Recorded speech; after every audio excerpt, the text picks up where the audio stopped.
Hi, it's Dr. Eric Robbins, and I want to share with you my personal story of how and why I learned and started doing the tension release exercises. So basically, going back to my late teens, I developed a pretty severe case of chronic fatigue syndrome. My mom had it for years. In fact, most of my life, my mom was sick in bed. She had a variety of different functional problems, but among which was kind of a chronic fatigue fibromyalgia situation. In my late teens, I started getting severe depletion. I had quite a bit of brain fog. It got to the point I didn't want to make plans with anybody because I never knew, how I feel that day. By the time med school started, I was severely depleted. I remember our basic sciences, we got all the study materials at home, which I was so thankful for because I didn't have to go to class very much the first couple years of med school. But working long hours, I was just fatigued all the time. A lot of folks in med school would do med school, they'd play intramural sports, they'd work on the side, they'd do research, they'd be on call and go on dates, and I really couldn't do any of that stuff. Working out, I'd be extremely depleted. After sex, I'd be extremely run down and depleted. This fatigue continued on to residency, and I remember, we start these like 32-hour calls, and at 10 a.m. on the first morning, not even being up all night in the second day, 10 a.m. in the first morning, I was extremely exhausted and fatigued, had to just will myself to keep my eyes open, get a lot of brain fog. I remember, just life then. Linda, my wife, had asked me to do very reasonable things, and I was just kind of irritable and pissed off all the time just because I was so run down and depleted. The chronic fatigue got better after about 20, 25 years. I started doing things like the 5 Tibetan Rites of Rejuvenation. In fact, I was taught a modified version of that by my teacher, Master Choa Kok Sui. We had those modified Tibetan exercises in our book, Your Hands Can Heal You, that I co-authored with Stephen Coe. That was helpful. I got into some therapy. That was helpful.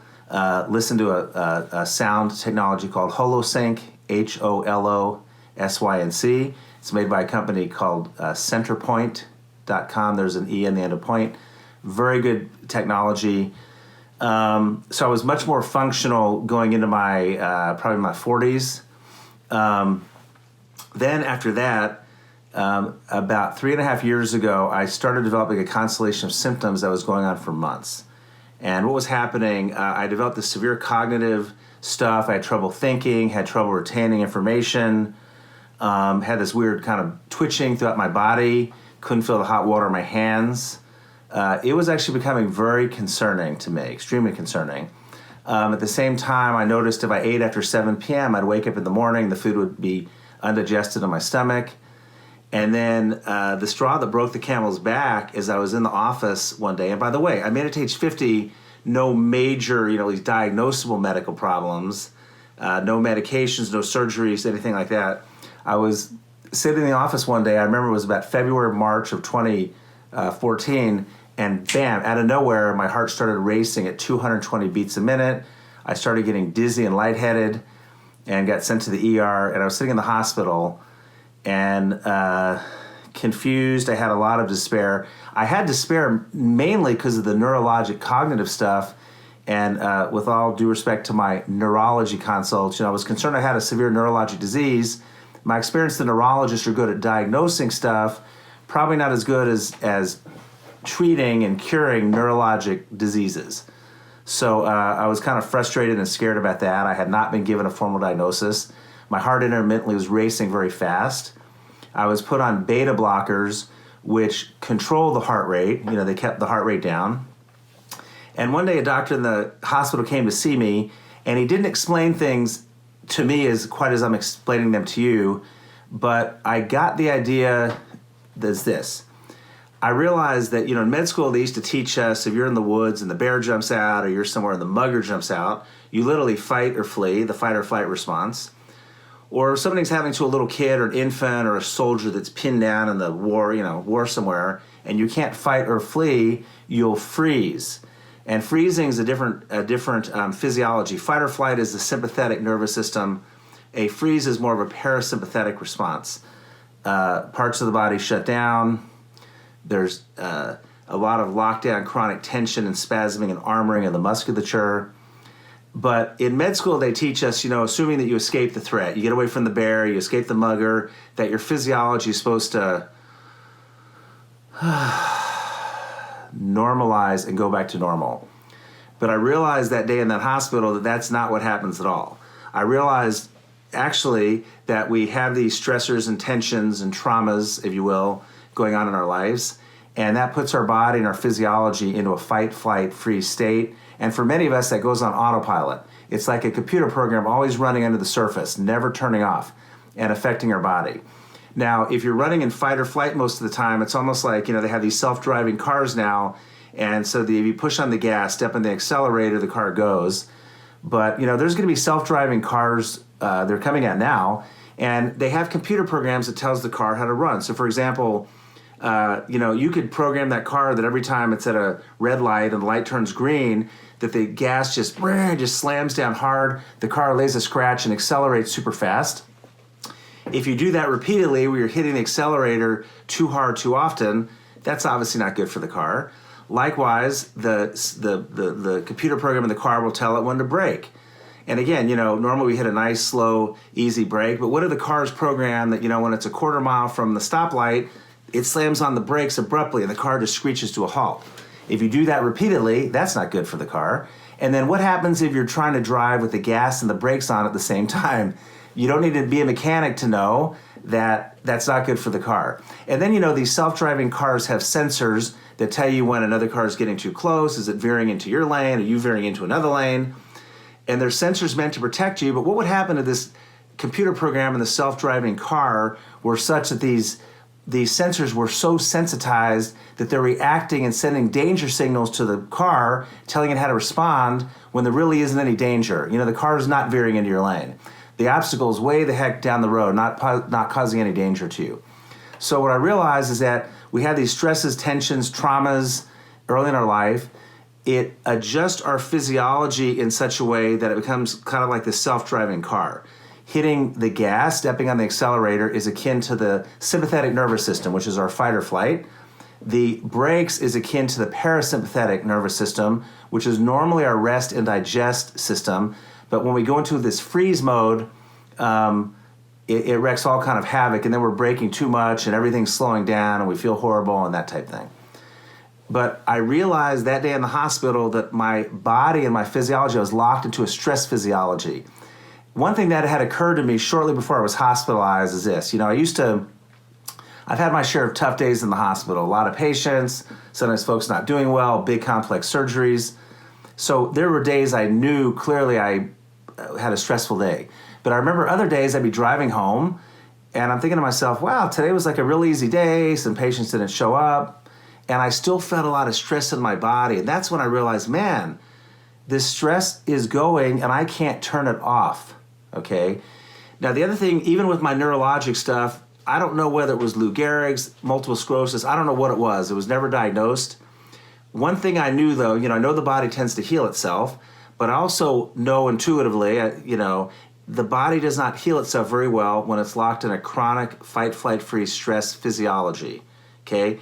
By the way, a number of years ago, there was the Kaiser Permanente did the ACE study. ACE stands for Adverse Childhood Experiences. What they showed is that depending on how many adverse childhood experiences you have, this translates into early death, heart, lung, liver disease, addictive behaviors, anxiety, depression, cancers, much later on in life. Now, when this guy first presented this data 20-something years ago, the doctors at this meeting almost laughed him out of the meeting. They said, that's ridiculous. How would these early childhood traumas be able to affect our health later on in life? And that's a good question, by the way. So you have to kind of think to yourself, why would early childhood traumas predispose us to death and all these diseases later on in life? Well, number one, early childhood traumas give us kind of this feeling of unease in our body, of stress, of feeling bad about ourselves, having anxiety. And so we certainly do these share of self-soothing behaviors. Eat too much, drink too much, smoke too much, do too many drugs. And that leads to obesity. Smoking obviously leads to emphysema and lung disease. Alcohol leads to liver disease. IV drugs lead to that whole series of things. But even separate from that, these early childhood stressors and traumas put our body into a fight, flight, freeze autopilot. And so your car's riding either accelerating too fast most of the time, braking too much most of the time, hypervigilant, hypersensitized to stimuli that may or may not even really objectively be a danger, or driving with the gas and the brakes on at the same time, which is akin to someone cycling between a fight, flight response and a freeze response, which is basically where I was, and where a lot of my chronic pain patients, chronically ill patients are cycling in that physiology. So I got kind of not as an abstraction, not as a concept, but as I'm laying there dying in that hospital bed, I really got, I'm locked into a fight, flight, freeze autopilot. My body's probably not going to heal too well until I shift out of that. Now, the challenge when you actually realize that, again, not as an abstraction, not as a great idea, not as something that is applicable to the other guy, but when I said it's applicable to me and I want to heal, I knew I had to turn off that fight, flight, freeze stress switch. The thing is, I didn't know how to do it. Now, as far as I know, there's nothing in standard medicine that's good for turning off that fight, flight, freeze stress switch. The good news is that animals do it all the time. And so I'll explain this in a bit, but as I was laying in that hospital bed, I was extremely motivated to look for a way to heal myself, to turn off that fight, flight, freeze stress switch, to release these patterns of chronic muscle tension and tightness in the musculature and the fascia. And that's when I discovered the TREs, the tension release exercises. They were developed by a guy named Dr. David Berceli, who I'm proud to call a friend of mine now. And so the gist of the TREs is this. If you look at nature, I'm sure many of you have seen like the lion chasing the gazelle. And that's obviously a life or death chase for the gazelle. And, its physiology is on a high level of fight or flight. But what's interesting, if the gazelle escapes and gets to a safe place, what it will do, its body will shake and shiver and tremor. And they found out that every animal, every mammal, all of us, our bodies have this built-in shaking or tremoring mechanism that tends to do two things. Number one, what it seems to do is turn off the fight, flight, freeze stress switch. That is a process. It's not a one-time cure, okay? It's a process. The second thing that it does is that it releases areas of chronic tension and spasm in the musculature. And if you think about it, 1 minute the gazelle's there eating, grazing, eating the grass, and then, bam, there's the cheetah. And the gazelle's running 50 miles per hour and zigzagging. There's a lot of charge and what we call survival energy in the musculature. And it's almost akin, I explain this to patients, I say it's like you take a can of soda, you shake up the can of soda, it pressurizes the can. Now, of course, you don't just want to pull the lid straight off of a can like that because the soda would spray all over the room, but we just crack the lid a little bit and just let out a little bit of pressure each time. It's just like a psst, psst. We depressurize the can. So second thing that these TRE tremors seem to do is depressurize the musculature, the survival energy that's held in the body. Okay, let's talk about chronic tension and bracing patterns for a minute, okay? I want to give a story. We're just talking about a little kid named Johnny, a little kid. One day, mom or dad's yelling at him, and at least from the perspective of the little kid, that just seems terrifying and overwhelming, feels horrible. Johnny is not going to fight his parent and do much. He's not going to flee and get too far. He freezes. Some of these muscle groups lock up and freeze to prevent him from being overwhelmed by these emotions that just feel terrible and out of control, and he feels like he's going to die, and he's powerless, he can't do anything about it, okay? For a lot of us, these areas of chronic contraction in the muscles will stay locked down to hold these bad emotions in our body to keep them from coming to conscious awareness and bothering us, okay? Now, Johnny may store that tension in his neck and shoulder muscles or something like that, okay? And then 20 or 30 years later, little Johnny notices he's at work and his boss is yelling at him, and every time something happens, or his spouse or whatever, the president, whoever it is, it elicits a certain type of emotion. Johnny knows, man, my neck and shoulders are bothering me, okay? And Johnny might even go to a massage therapist and they massage him and it feels really good. And then a few days later, he goes back to that situation again. The same muscle groups lock up and get tense and tight, okay? That's called a tension and bracing pattern, the tendency of our muscles to get tense and tight. It happens in almost all of us. These tensions are stored in the body. Okay, now, get this. I spent 20 years doing mind-body stuff with the idea that our thoughts and emotions affect our body. Everyone probably agrees with that. And that's a top-down approach. I believe what the science is showing now is that probably 80% of our thoughts and emotions are actually coming from the body and affecting how we think and feel. So we go into any situation in our life, in a millionth of a second, we're wondering how we're feeling. Our brain checks in with our body, it checks in with the gut, the neural networks and stuff in the gut. It checks in with the status of our muscle fascia, with the tightness and tension of the muscles, and then it relays that information back to the brain. For example, one of the biggest peripheral nerves in the body is the vagus nerve. And interestingly, 80 to 90% of the vagal nerve fibers are from the body up to the brain as opposed from the brain to the body. It's a bottoms-up approach. So if you've got running around with chronically tense, tight muscles all the time that you may not even be consciously aware of because they've been that way your whole life, that's constantly telling your brain, I'm stressed, I'm tight.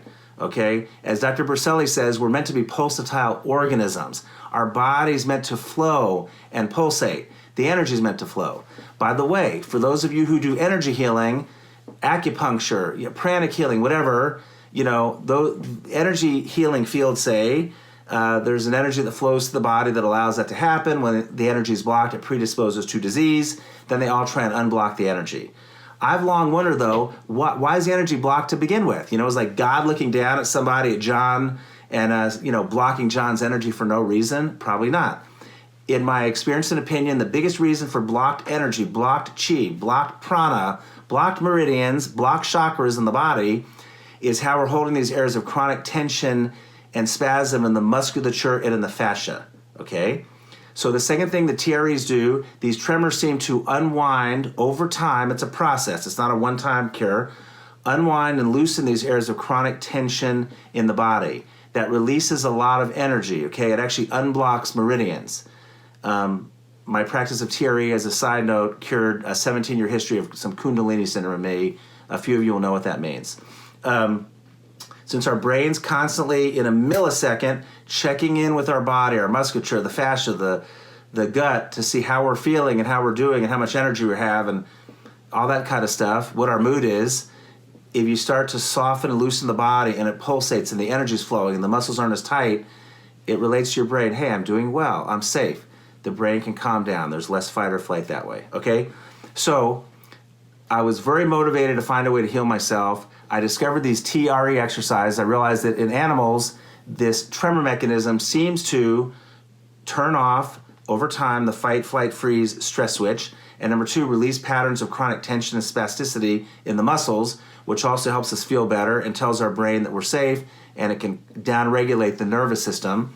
I learned that Dr. David Berceli had come up with these basic exercises that activates a shaking or tremoring mechanism in us. That's what it does. The first time you do it, it's a little weird because usually your legs and lower body is shaking and tremoring. It's happening automatically. You're not telling it to. Some patients, that feels a little out of control. They need to go particularly slow and safe with that. With learning TREs, they need to be with a well-trained certified provider. I recommend generally when people learn TRE, they do very, very small amounts of it first. Little doses of TRE are very powerful, probably more powerful than most people notice. Also, as a brief aside, when I was first looking at TREs, I went on YouTube and like half the videos there, people are shaking and their whole bodies go and it looks like they're seizing and they're these full body shakes. I can tell you after 3.5 years, I've never had these full whole body tremors looking like that. Almost none of my patients or clients have that. It's more of a subtle vibration. We get it moving through the body over time. So out of desperation, I learned the TREs. Took a few months to fully start regaining my health. I was severely frozen. That's a topic of another video. It's basically taken about 3 years to completely unfreeze, but I would say within a few months, my health started turning around dramatically. My neurologic function improved dramatically. I had some kind of big other stressors happening in my life, and it really helped me through those in a way I don't think I would have had a much harder time with some of those other life events had it not been for the TREs. And basically just regained my health. My gut started functioning again. Previously, if I ate after 7 p.m., I'd wake up in the morning, I'd have undigested food, sitting in my stomach. The other thing is, for years and years and years, I always felt like I was fighting a cold or a flu. I always had just a little kind of tightness in my throat, Always felt like I was fighting something. The other thing is, every time I go to a massage therapist, they'd massage me, and they'd all tell me the same thing. They say, Eric, you're bound up. Meaning all the muscles, particularly my neck, back, shoulders, were just locked down in knots, okay? Now, as a as a guy who espouses himself as a mind-body guy, that's bad. I mean, you've got to practice what you preach, but I always say you can't lie to your body worker. They know what tensions are held in your musculature. All that chronic tension and spasms and knots in my musculature started loosening up.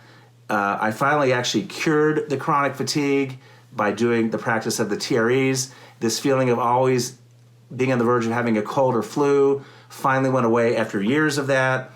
I stayed on beta blockers to control my heart rate for about 3 years. Then what happened one day, and my heart, what I believe was happening with my heart, when you have a rapid heartbeat, the cardiologist referred to an irritable focus. That's a term they use. Something in the nerve conduction of the heart that's firing it off and telling it to beat too fast. It's an irritable focus.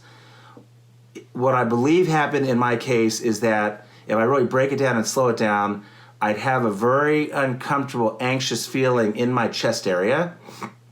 In a millionth of a second, that would tell my brain I'm not safe. I think there'd be a flood of adrenaline that would sensitize the nerves and the conduction pattern of the heart. The heart would start beating fast. So even on metoprolol, once, twice a month, the heart would beat. It wouldn't beat as fast. It wouldn't beat at 220 beats a minute, but it would beat fast for a minute or two. I'd have to do a Valsalva technique or massage my carotid or something to slow it down. It was not nearly as bad as what put me in the hospital, but it was still there. One day I was doing some private work with Dr. Berceli. We basically got the tremors into some new parts of my body, opened up some stuck areas, released a tremendous amount of fear from my body. It was a great session. I didn't think anything of it. That was it. A couple weeks later, I was in the operating room one morning, and I got up from a seated position, and I felt kind of dizzy and lightheaded, and I'm thinking, man, what's going on? This is weird. I took my pulse. My heart rate was 40, and I took my blood pressure. It was on the low side, and I'm thinking, man, this is weird. What's going on?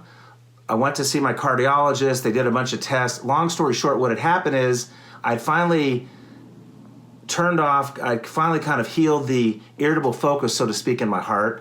I'd finally healed the nidus of kind of the last vestige of what was keeping me in a low-level fight or flight response. At that point, the beta blocker I was taking, the metoprolol, since I had no fight or flight fighting it, was giving me too much beta blockade, making my heart rate too slow, my blood pressure too low. With the cardiologist evaluation and blessing, I was able to stop the metoprolol. And it's been about 8 months, and I've been off of it, had no tachycardias, no arrhythmias, no low blood pressure. The blood pressure's fine. Heart rate runs about 70. And so the TREs for me were the missing piece. And, it's interesting because I see a bunch of doctors. One of the big topics now is how do we handle our stress, and all these experts say limit your stress, which unless you're the bubble boy, is kind of hard to do. I guess turning off the TV and the computer is a nice start. But I think what is important with stress is this. One concept that I use is the idea of a neurologic stress threshold. And have you ever heard that expression? People say my plate is full, right? People say that. And the idea is that if life gives you too much is on your plate, it creates kind of a generic stress or anxiety reaction inside. We all respond to that differently depending on how we learn to cope as kids. So some people isolate themselves. Some people get angry all the time. Some people are anxious, depressed. Some people engage in addictive behaviors. But all those are secondary to getting pushed over that threshold, pushed over what our nervous system can handle. That's number one.